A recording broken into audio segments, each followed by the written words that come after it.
Well, I'd love to welcome to the stage the lovely Mia!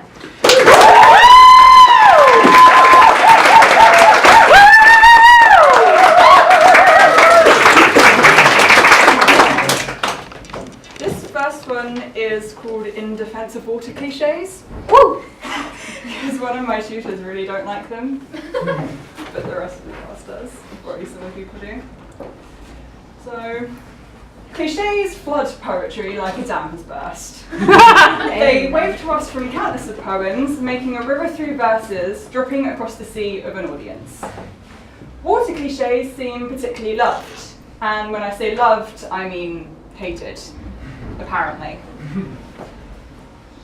Because when they're heard, opinions crash like a storm. Many critics seem to hate water because it's overused and old as time. Many poets seem to love water because there's so much you can do with it. Emotions and feelings can change like a tide. You can be so angry you feel like waves are crashing against your heart, or so calm and happy you feel like you're floating in a lake.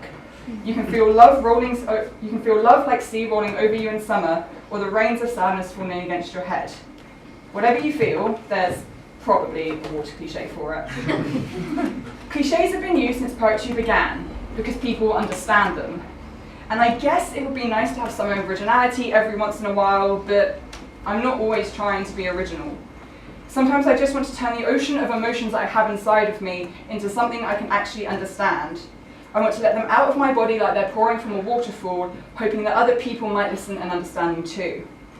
Because everyone speaks cliche. And if emotions feel like the crash of waves against a ship, that's what I'm going to write.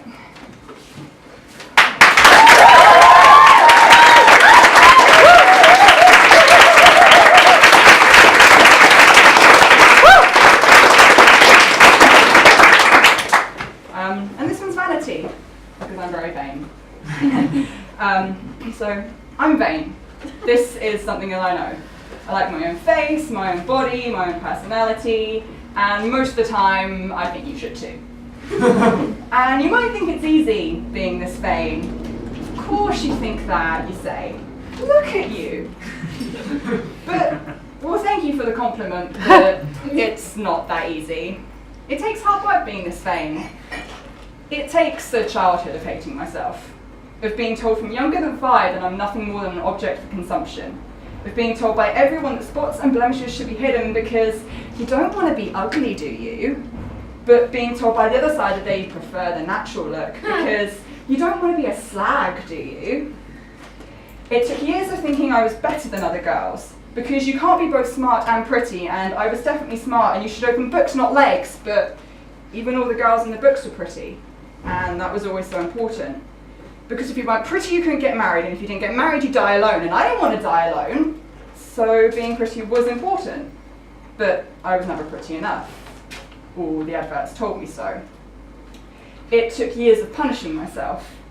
Years of feeling like I didn't deserve to like myself, of trying to open my skin to find a better me inside, but all it did was make me hate myself more because all I did was break myself. It took years of hiding myself away because how could I subject others to my presence when even I couldn't stand my own company? It took years after it clicked one night that I was wrong about everything. I took years, and will still take many more, of unlearning and relearning, of looking in the mirror and realizing that I was stuck with this face, and hating it was only helping those who made money off my own low self-esteem. It took years of pretending out of pure spite, telling myself that I didn't care what anyone else thought, pretending I was the best damn thing in the room, lying to those who lied to me, lying to the entire world, until my own lies became truth, and I realized I'm not only pretending to be confident, I actually kind of am. I'm vain. This is something that I know. I love my own face, my own body, my own personality. I love my own scars, my own heart, my own mind, myself. I'm very, very vain, and I think you should be too.